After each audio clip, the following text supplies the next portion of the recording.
9 ربیع الاول دوشنبہ کو مجاز اقدس میں قدر سکون تھا۔ نماز صبح ادا کی جا رہی تھی۔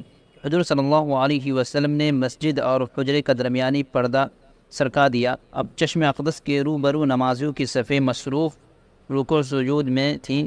سرکار دو عالم نے اس پاک نظارے کو جو حضور کی پاک تعلیم کا نتیجہ تھا بڑے اشتیاق سے ملاحظہ فرمایا اور جوش مسرت سے ہنس پڑے۔ لوگوں کو خیال ہوا کہ مسجد میں تشریف لا رہے ہیں۔ نمازی بے اختیار سے ہو گئے اور نمازی ٹوٹنے لگے، اور حضرت صدیق نے جو امامت کرا رہے تھے پیچھے ہٹنا چاہا، مگر حضور پاک نے اشارہ مبارک سے تسکین دی اور چہرہ انور کی ایک جھلک دکھا کر پھر حجرے کا پردہ ڈال دیا۔ اجتماع اسلام کے لیے رسول اللہ صلی اللہ علیہ وسلم کا یہ جلوہ زیارت آخری تھا، اور شاید یہ انتظام بھی خود قدرت کی طرف سے ہوا۔ فیقان صلاح جمال جہاں آرا کی آخری جھلک دیکھتے جائے۔ 9 ربیع الاول کی حالت صبح ہی سے نہایت عجیب تھی۔ ایک سورج بلند ہو رہا تھا اور دوسرا سورج غروب ہو رہا تھا۔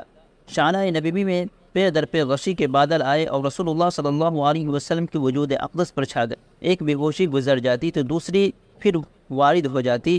انہی تکلیفوں میں پیاری بیٹی کو یاد فرمایا۔ وہ مزاج اقدس کا یہ حال دیکھ کر سنبھل نہ سکی، سینہ مبارک سے لپٹ گئی اور رونے لگی۔ بیٹی کو اس طرح نڈھال دیکھ کر ارشاد فرمایا، میری بیٹی رو نہیں، میں دنیا سے رخصت ہو جاؤں تو انا للہ و انا الیہ راجعون کہنا، اسی میں ہر شخص کے لیے سامان تسکین موجود ہے۔ حضرت فاطمہ رضی اللہ عنہا نے پوچھا، کیا آپ کے لیے بھی؟ فرمایا، ہاں، اس میں میری بھی تسکین ہے۔ جس قدر رسول اللہ صلی اللہ علیہ وسلم کا درد کر بڑھ رہا تھا، حضرت فاطمہ کا کلیجہ بھی کٹتا جا رہا تھا۔ حضرت فاطمہ رحمت للعالمین نے ان کی اذیت کو محسوس کر کے کچھ کہنا چاہا تو پیاری بیٹی نے سرور کائنات کے لبوں سے اپنے کان لگا دیے۔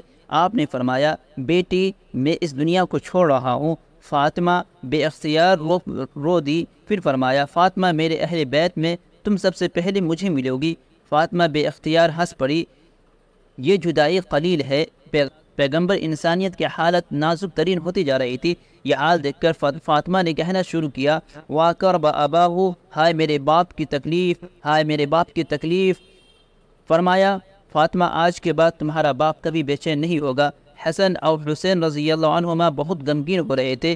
انہیں پاس بلایا، دونوں کو چوما، پھر ان کے احترام کی وصیت فرمائی، پھر ازواج مطہرات کو طلب فرمایا اور انہیں نصیحتیں فرمائی۔ اسی دوران میں ارشاد فرماتے تھے، مع الذین انعم اللہ علیہم، ان لوگوں کے ساتھ جن پر خدا نے انعام فرمایا۔ کبھی ارشاد فرماتے، اللہم بالرفیق الاعلی، اے خداوند بہترین رفیق۔